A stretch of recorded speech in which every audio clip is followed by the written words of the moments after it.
شان میں نازل ہوئی ہیں وہ کسی اور کی شان میں نہیں ہوئی. کہ اللہ رب العزت نے آپ کو وہ مقام عطا فرمایا کہ قرآن کی ہر آیت کی تشریح، ہر آیت کا مدلل پہلو جو ہے وہ علی بن ابو طالب کی زبان سے آشکار ہوا. اور اللہ رب العزت نے یہ جو قرآن مقدس میں فرمایا فَاسْأَلُوا أَهْلَ الذِّكْرِ إِن كُنتُمْ لَا تَعْلَمُونَ، بس تم سوال کرو اہل ذکر سے اس چیز کے بارے میں جس چیز کے بارے میں تم نہیں جانتے. ادھر حضرت علی جب یہ آیت مقدسہ پڑھتے تمام لوگوں کو اکٹھا کر لیتے.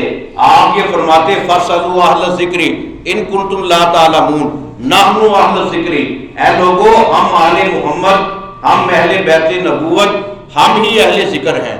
امام فخر الدین رازی رحمۃ اللہ علیہ اور دیگر مفسرین کرام نے ذکر سے مراد مختلف معنی لیے ہیں. ذکر سے مراد اللہ کو یاد کرنا بھی ہے، صاحب معرفت ہونا بھی ہے، اہل عرفان میں شامل ہونا بھی ہے. غرض یہ کہ حضرت علی نے یہ فرمایا کہ ہم اللہ کا ذکر ہیں. گویا معلوم ہو گیا کہ کائنات کی جتنی بھی عظمت مآب شانیں ہیں وہ ساری اللہ نے آل محمد کو عطا فرمائی ہیں.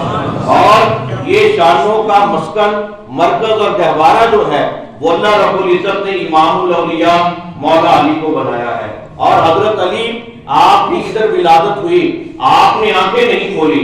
حضرت فاطمہ بنت اسد اور آپ کے گھر والے پریشان ہوئے کہ اللہ نے بیٹا تو دیا ہے، آنکھوں سے نابینا ہے، آنکھیں نہیں کھولتا، پتہ نہیں نظر بھی آتا ہے کہ نہیں آتا.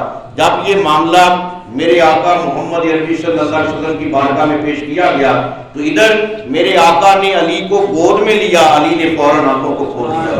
اور شاہ عبدالحق محسن دہلوی آپ یہ بیان کرتے ہیں کہ جب میرے آقا نے حضرت علی سے یہ پوچھا بعد میں کہ اے علی تم نے اپنی پیدائش کے فوراً بعد آنکھوں کو کیوں نہیں کھولا؟ علی نے عرض کی آقا میں اللہ کی بارگاہ سے یہ عہد لے کر آیا تھا علی کی نگاہ دنیا میں پڑے گی چہرہ مصطفیٰ کو دیکھے گی، اس لیے آپ کی گود میں آیا، آپ کے پہلو میں، آپ کی رفاقت میں آیا. جب آپ کے مبارک ہاتھوں کا لمس مجھے ملا تو علی نے خود بخود آنکھوں کو کھول دیا. تو جس کی ولادت کعبے میں ہوئی ہو، جس کی نگاہ پہلی محمد عربی کے جمال کو دیکھے، اللہ رب العزت نے اسے کیا شانیں عطا فرمائی ہیں. اور میرے نبی صلی اللہ علیہ وسلم آپ کے گھرانے کا مقام دیکھ کے یا ایھا الذین آمنوا اتقوا اللہ وکونوا مع الصادقین، اے ایمان والو اللہ تعالیٰ سے ڈرو اور سچے لوگوں کے ساتھی بن جاؤ. حضرت مولا علی آپ یہ فرمایا کرتے تھے اور حضرت عبداللہ ابن عباس آپ ہی راوی ہیں کونوا مع الصادقین کونوا مع علی بن ابی طالب. صادقین سے مراد یہ ہے کہ علی بن ابو طالب کے ساتھ ہو جاؤ. جہاں جہاں پر علی ہوگا وہاں پر سچے ہوں گے، جہاں پر سچے ہوں گے وہاں پر علی ہوگا. اسی لیے میرے نبی نے یہ فرمایا اگر حق کو ڈھونڈنا ہے علی کی محبت میں آ جاؤ. اگر حق کے تمنا رکھتے ہو، حق کے متلاشی ہو، علی کو ڈھونڈو. جہاں پر حق ہوگا وہاں پر علی ہوگا، جہاں پر علی ہوگا وہاں پر حق ہوگا. اسی لیے ہم اپنی خوش نصیبی پر ناز کرتے ہیں کہ کعبہ علی کا، مسجد و منبر علی کے ہیں، ابدال و غوث و قطب و قلندر علی کے ہیں. معاشر میں اہل حشر پہ آخر کھلا یہ بھید، سوداگران خلد گداگر علی کے ہیں. نعرہ تکبیر، نعرہ رسالت، پانچ نعرہ پوائنٹنی سوا لاکھ نعرہ حیدری، نعرہ حیدری، نعرہ غوثیہ، آستانہ عالیہ غوثیہ قادریہ مصطفیہ. اور امام الاولیاء مولا کائنات مولا علی آپ کے علم کا، آپ کی فصاحت و بلاغت کا یہ عالم تھا. آپ خود فرماتے ہیں کہ میرے آقا نے مجھے یہ فرمایا انا مدینہ العلم والی بابھا، انا دار الحکمت والی بابھا. میں علم کا شہر ہوں، علی اس کا دروازہ ہے. میں حکمت کا گھر ہوں، علی اس کا دروازہ ہے. اور پھر میرے نبی صلی اللہ علیہ وسلم نے علم و عرفان کی وہ دولت مولا علی کو عطا فرمائی. آپ نے یہ فرمایا اے علی تیرا مقام اللہ کی پاک بارگاہ میں اتنا عزت و عظمت والا ہے، اتنا شان اور شوکت والا ہے کہ اے علی اللہ رب العزت نے میرے بعد تمام شانیں تمہیں عطا فرمائی ہے.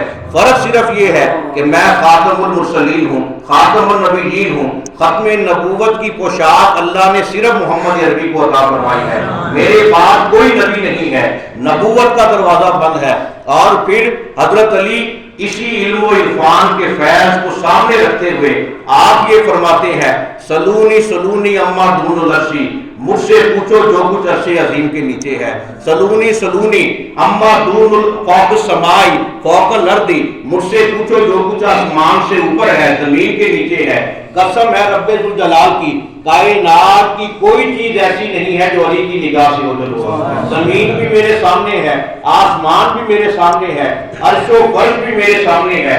جب حضرت علی سے یہ پوچھا گیا کہ آپ کو یہ علم کہاں سے ملا، حکمت کہاں سے ملی، آپ نے یہ فرمایا جب میں اپنے نبی کو آخری غسل دے رہا تھا، آپ کی مبارک پلکوں پر پانی کے چند قطرے ٹھہر گئے تھے، میں نے اپنی زبان سے انہیں چوسنا شروع کر دیا، ادھر پہلا قطرہ میرے منہ میں گیا، اللہ نے علم کے دروازے کھول دیے۔ کائنات کی کوئی چیز میری ذات پر مخفی نہ رہی، چھپی نہ رہی، بس علی کی نگاہ اٹھنے کی دیر ہوتی سارے خزانے سامنے آ جاتے۔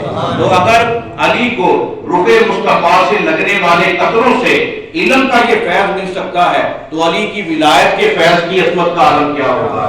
گویا یہ حقیقت کھل کر سامنے آ گئی کہ ایک مرتبہ حضرت سیدنا بلال حبشی آپ کے ساتھ ہیں، حضرت مولا علی آپ نے بازار سے خربوزے لیے، جب واپس آئے آپ نے خربوزوں کو کاٹا، جب انہیں منہ میں ڈالا وہ بد مزہ اور کڑوے آپ کو محسوس ہوئے، آپ نے حضرت بلال کو یہ حکم دیا کہ جاؤ بلال انہیں بازار میں واپس کر کے آؤ۔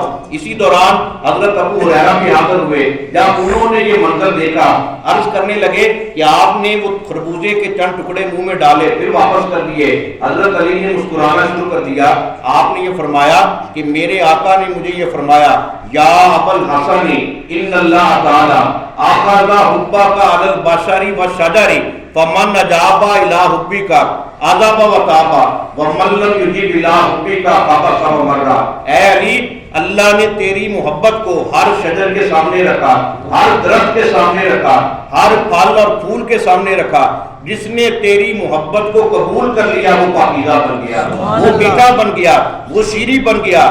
جس نے تیری محبت کا انکار کیا، جو تیری محبت کا منکر ہوا، وہ بدمزہ کڑوا بن گیا، ناپاک بن گیا۔ آج بھی دیکھیے جن کے دلوں میں علی کی محبت ہے وہ محبت اور اطاعت کے جذبے سے سرشار نظر آتے ہیں، ان کی ہر ادا محبت میں ڈوبی ہوئی نظر آتی ہے۔ اور ایسا کیوں نہ ہو کہ میرے نبی نے یہ فرمایا یا علی لحم کلامی جسم کا جسمی، اے علی تیرا گوشت میرا گوشت ہے، تیرا جسم میرا جسم ہے۔ اے علی انت اخی فی الدنیا و فی الآخرہ، تم دنیا میں بھی میرے بھائی ہو، آخرت میں بھی میرے بھائی ہو۔ کل قیامت کا دن آئے گا، ہر بندہ بغیر نسب کے اللہ کے دربار میں حاضر ہوگا، نہ باپ بیٹے کو پہچانے گا، نہ بیٹا باپ کو پہچانے گا، نہ کوئی ماں کی پہچان رکھے گا، نہ کوئی اور کسی چیز کی پہچان رکھے گا۔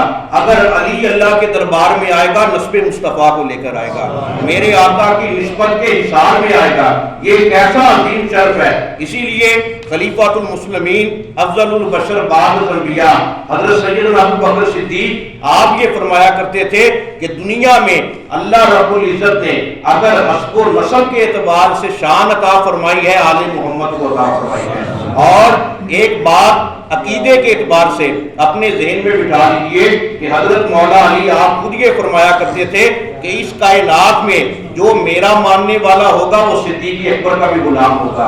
ایسا ہو ہی نہیں سکتا کہ مومن کا دل ہو، مومن کا سینہ ہو، اس میں علی کی محبت آ جائے، ابو بکر کا بغض آ جائے، وہ تو صاف نفاق کی نشانی ہے، منافق کی علامت ہے۔ مومن وہ ہے جس کے دل میں علی کی بھی محبت ہو، جس کے دل میں صدیق کا بھی پیار ہو۔ وہ کوئی ایمان نہیں کہ دعویٰ علی سے محبت کا کرے صدیق سے دشمنی رکھے۔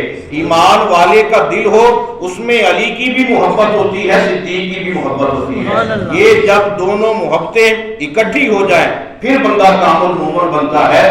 اس کے بغیر ایمان کا کوئی تصور نہیں، ایمان کا کوئی سراغ نہیں، ایمان کا کوئی راز نہیں۔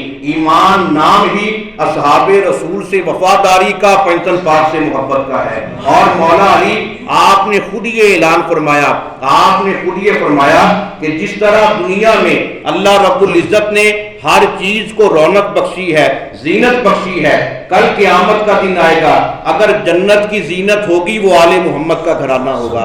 فاخرت الجنۃ علی النار، فاخرت الجنۃ علی النار۔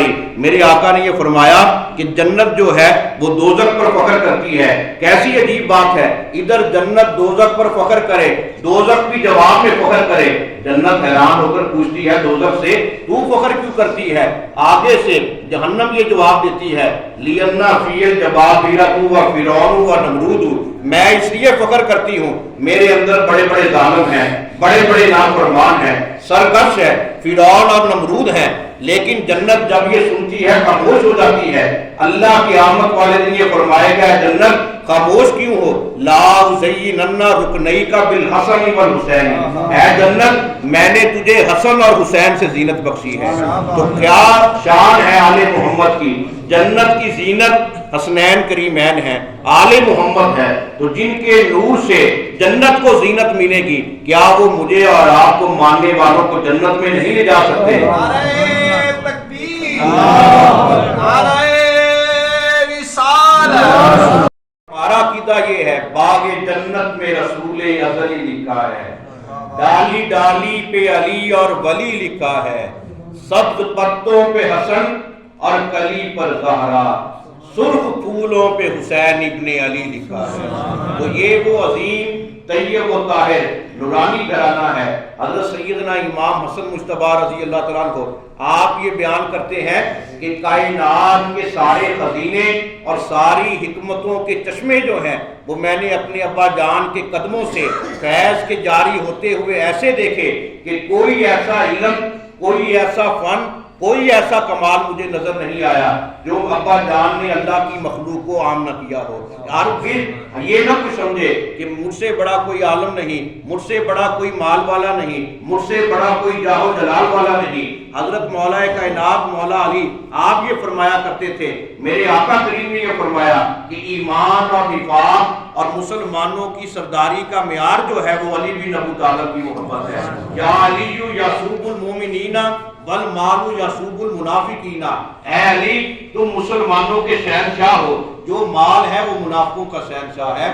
گویا حضرت علی کی یہ شان کریمی ہے، آپ کی یہ وجاہت ہے، آپ کی یہ عظمت مآب شان ہے۔ ایک مرتبہ حضرت علی گلی سے گزر رہے تھے، سامنے سے حضرت سیدنا ابو بکر صدیق آئے، اور حضرت ابو بکر صدیق کی محبت آپ کی عقیدت قابل دید تھی، ایسی محبت، ایسی رقت امیری کہ حضرت ابو بکر صدیق دونوں ہاتھ باندھ کر اپنی جوتی اتار کر ایک طرف کو ہو گئے، کونے میں ہو گئے، یہ کہنے لگے کہ آپ کے برابر میں نہیں گزر سکتا، پہلے آپ گزریں گے، میں آپ کے پیچھے چلوں گا۔ حضرت سیدنا علی نے جب یہ منظر دیکھا، آپ کہنے لگے نہیں آپ آگے بڑھیں، آپ آگے بڑھیں۔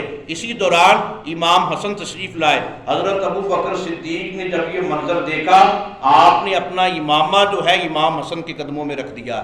آپ نے یہ عرض کی، اگر ہمیں بڑا بنایا ہے، صاحب عزت و عظمت بنایا ہے تو آپ کے قدموں کا صدقہ ہے، آپ کے گھرانے کا صدقہ ہے۔ گویا ابو بکر صدیق کا یہ عقیدہ ہے اور آپ کا یہ متفقہ فیصلہ ہے کہ کائنات میں عزت و عظمت کا گہوارہ جو ہے وہ پنجتن پاک کا گھرانہ ہے۔ یہ وہ لاریب گھرانہ ہے، بے مثال گھرانہ ہے کہ صاحب فکر و نظر حق کا ولی کہتے ہیں، کاشف کنز و حبیب ازلی کہتے ہیں، جس کو ڈوبا ہوا سورج بھی پلٹ کر دیکھے ہم اسے اپنے عقیدے میں علی کہتے ہیں۔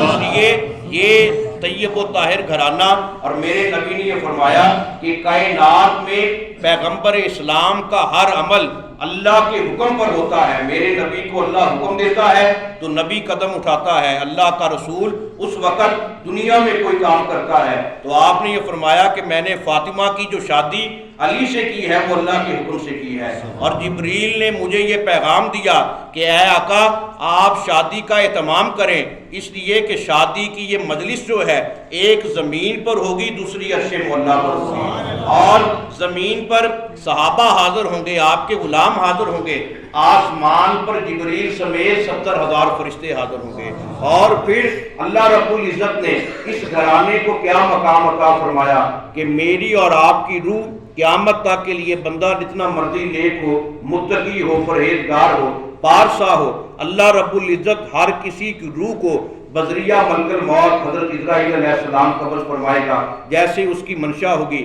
لیکن خاتون جنت حضرت سیدہ فاطمہ الزہرا طیبہ طاہرہ آپ کی روح کو اگر قبض کیا ہے، خود اللہ رب العزت نے دست قدرت سے کیا ہے، دست مشیت سے کیا ہے۔ علامہ اسماعیل حقی رحمۃ اللہ علیہ صاحب تفسیر روح البیان آپ یہ بیان کرتے ہیں کہ حضرت سیدہ پاک اللہ کی بارگاہ میں التجا کرتی تھی، میرے مولا اسرائیل اگرچہ فرشتہ ہے، فرشتہ معصوم ہے، گناہوں سے پاک ہے، لیکن فاطمہ کے لیے تو غیر ہے۔ فاطمہ کی آنکھوں نے کبھی کسی غیر کو نہیں دیکھا، اگر تو مجھے اپنی بارگاہ میں بلانا چاہے، جب میری اجل کا پروانہ آئے اس وقت فرشتے کو نہ بھیجنا، خود دست مشیت سے روح قبض کرنا۔ تو اللہ رب العزت نے واحد حضرت سیدہ طیبہ فاطمہ الزہرا کی پاک ذات ہے کہ اللہ رب العزت نے خود دست مشیت سے، منشاء قدرت سے خود حضرت فاطمہ کی روح کو قبض کیا ہے۔ تو جس کی روح کو قبض خود رب العالمین کرے، جس کے پردے کا احترام خود رب لم یزل کرے، کون ایسا بندہ ہے جو اس گھرانے کی شان کو سمجھ سکے؟ اللہ رب العزت نے یہ حکمت و بصیرت کے دروازے اہل محبت کے لیے بات کیے ہیں، اور حضرت مولا علی نہج البلاغہ میں یہ فرماتے ہیں کہ ایمان کی شمع کے بغیر کوئی بندہ ہمارے گھرانے کے مقام کو نہیں سمجھ سکتا۔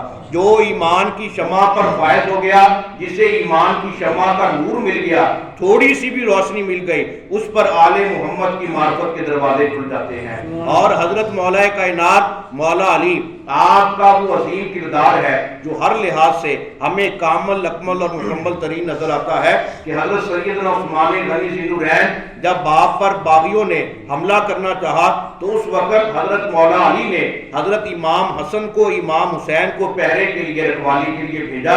تو آپ کا ایسا کردار تھا خلفائے راشدین کے ساتھ، نبی کریم صلی اللہ علیہ وسلم کے اصحاب کے ساتھ، جو آپ کی حیات طیبہ سے، جو آپ کی طرز زندگی سے ہم سب پر کھل کر سامنے آتا ہے۔ اس لیے ہم خوش نصیب ہیں اور اپنی اس خوش نصیبی پر اللہ کا شکر ادا کرنا چاہیے۔ نبی کریم صلی اللہ علیہ وسلم نے یہ فرمایا کہ جنت کا پروانہ جو ہے وہ علی دے گا، لیکن پھر آپ نے سلسلہ کلام بند نہیں کیا۔ آپ نے یہ فرمایا کہ جنت میں ہر کوئی منہ اٹھا کر نہیں جائے گا، علی بھی اجازت کی ٹکٹ اور سند اسے دے گا جس کے دل میں صدیق اکبر کی محبت ہوگی۔ اس لیے ہر چیز یہ خیال دل سے نکال دیں کہ علی علی کہنے سے، یا علی کہنے سے اور صحابہ سے دشمنی رکھنے سے، بغض رکھنے سے ہم جنت کے مسافر بن جائیں گے۔ علی بھی جنت کا پروانہ اسے دے گا جس کے دل میں صدیق اکبر کی محبت ہوگی۔ یہ ساری محبتیں اکٹھی ہوں گی پھر ہم جنت میں جائیں گے، ورنہ اتنی دیر تک جنت کا خیال اپنے دل سے نکال دیں۔ ہر نیکی کرنے والے کی حسرت یہ ہے کہ اللہ مجھ سے راضی ہو، مجھے جنت میں اعلیٰ مقام ملے، جنت میں اعلیٰ مقام ملے، میں کوثر کا جام پیوں۔ میرے آقا نے یہ فرمایا علی صاحب حوضی یوم القیامت۔ دوسرے مقام پر فرمایا یا ابی بکر انت صاحبی علی الحوضی و صاحبی فی الغاری، اے علی تم حوض کوثر پر میرے مالک ہو گئے اس لحاظ سے کہ میں حکم دوں گا تم دنیا والوں کو کوثر کے پیالے عطا کرو گے۔ پھر دوسرے نمبر پر فرمایا علی کے ساتھ ابو بکر صدیق بھی ہوگا جو حوض کوثر پر وسیلہ پیش کرے گا، یہ مجھ سے محبت کرنے والا ہے، علی اسے کوثر کا جام دے، علی اسے کوثر کا جام دے، علی اسے کوثر کا پیالہ دے۔ پھر آپ نے یہ فرمایا صدیق اکبر حوض کوثر پر بھی میرا ساتھی ہے، غار میں بھی میرا ساتھی ہے۔ یہ ساری محبتیں، یہ ساری الفتیں، یہ ساری عقیدتیں جہاں پر اکٹھی ہوں تو وہیں پر ہمارا مسلک حقہ اہل سنت جو ہے اللہ رب العزت اس کی عظمت ہمیں عطا فرماتا ہے۔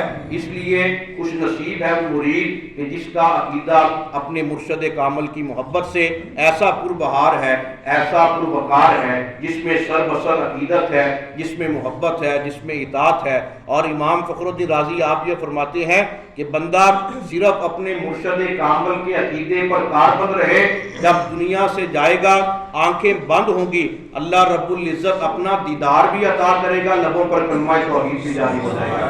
ہم یہ دعا تو کرتے ہیں، التجا بھی کرتے ہیں کہ ہمارا خاتمہ ایمان پر ہو، خاتمہ ایمان پر ہو۔ کبھی نہ عقیدے کی درستگی کو دیکھا، نہ کردار کی درستگی کو دیکھا۔ امام راضی آپ یہ فرماتے ہیں عقیدہ وہ اپناؤ جاؤ جو مرشد کی بارگاہ سے ملے، ادھر دنیا سے جاؤ گے تیرا خاتمہ ایمان پر ہو جائے گا۔ اس لیے حضور قبلہ عالم مرشد کامل پیر سید محمد مصطفیٰ شاہ صاحب گیلانی قادری المعروف حضرت پیران پیر پوترا رحمۃ اللہ علیہ آپ کی چوکھٹ کریم کے ساتھ ہم سب وابستہ ہیں، تو آپ نے تمام حیات طیبہ، عظمت رسول، اطاعت رسول، عظمت صحابہ، غلامی پنجتن پاک کا نور جو ہے وہ پوری کائنات میں عام کیا۔ اس لیے ہمارا یہ حق بنتا ہے کہ ہم اپنے مرشد کامل کے عقیدے پر، اپنے مرشد کامل کی محبت اور آپ کے عقیدے کی سالمیت پر ہمیشہ عمل کرنے کی کوشش کریں۔